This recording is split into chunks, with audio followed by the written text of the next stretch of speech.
Welcome to the Genius Factory. Enjoy the video. You start by opening the mesh file directly in Solidworks and confirming units so geometry scales correctly. Once imported, inspect for loose fragments and use import diagnostics to identify bad faces. This prevents failures later. If you have scanned to 3D, enable it to access mesh tools quickly. Make sure to disable unnecessary add-ins only if they slow the session. Now that the mesh is clean and scaled, you're ready to convert or begin removal steps without wasting time on trivial setup. You reduce triangle count to simplify editing because working on millions of faces stalls Solidworks. Once reduced, convert to native surfaces using surface from mesh or convert mesh commands so you can use standard tools.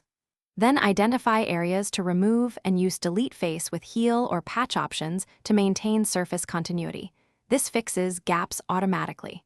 If a direct delete creates holes, switch to trimming or cut features and apply fill surface to recover topology.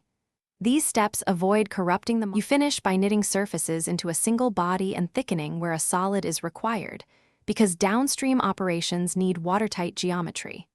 After that, run check and import diagnostics to validate the model, fix any non-manifold edges or tiny gaps immediately.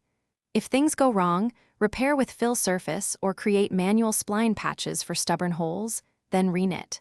Finally, save a step or native Solidworks file to preserve the cleaned model, and keep a backup of the original mesh for reference. Thanks for watching. If you found this helpful, don't forget to like and subscribe.